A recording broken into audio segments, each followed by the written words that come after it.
تو میں ان کو جواب وہ دیتا ہوں جو زیغام اسلام استاد ذیل مکرم حضرت علامہ علی شیر حیدری شہید رحمہ اللہ دیا کرتے تھے.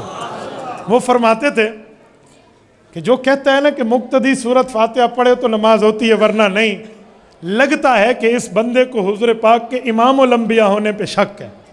کہا وہ کیسے؟ کہا امام تو وہ ہوتا ہے جس کے مقتدی ہو، اور یہ کہتا ہے کہ جو مقتدی فاتحہ نہ پڑھے وہ مقتدی ہی نہیں ہے، اس کی نماز ہی نہیں ہے.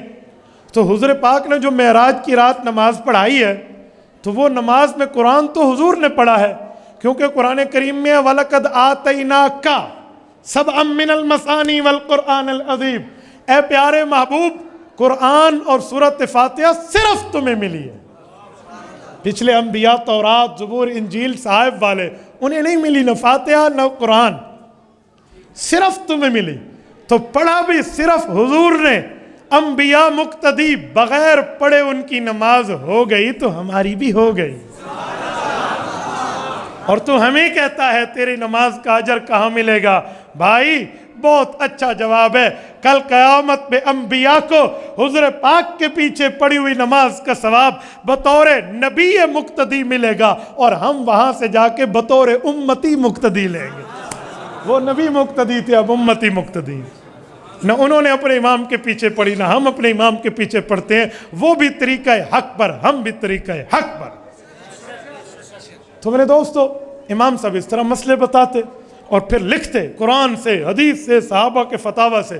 لکھ کے امام ابو حنیفہ نے حجت اللہ فی الارض، رئیس المناظرین مولانا محمد امین صفدر اکاڑوی رحمہ اللہ کی تحقیق و شماریات کے مطابق 12,90,000 مسائل فقہ حنفی کے امام صاحب نے لکھوائے ہیں. 12,90,000. اور لکھنے والے کون ہیں؟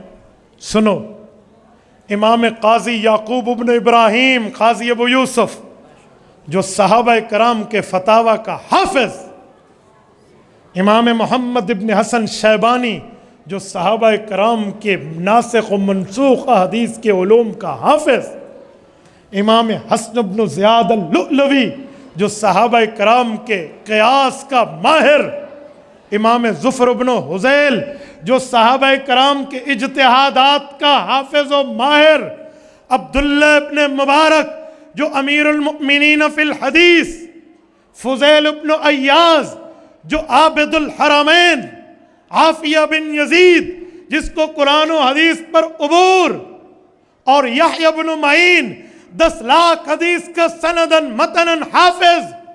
اتنے بڑے بڑے محدثین نے امام صاحب کی شاگردی میں بیٹھ کر یہ مسائل لکھے. عبداللہ بن مبارک کون ہے؟ کھولیے امام ابن حجر اسقلانی المتوفی 852 ہجری کی فتح الباری شرح بخاری کا مقدمہ کھولیے. حضرت امام بخاری رحمہ اللہ کا قول ہے کہ جب میں حدیث پڑھنے لگا تو سب سے پہلے امام ابو حنیفہ کے شاگرد عبداللہ بن مبارک کی لکھی ہوئی کتاب کو پڑھا. یہ امام ابو حنیفہ ہے. تبارك الذي نزل الفرقان على عبده ليكون للعالمين نذيرا.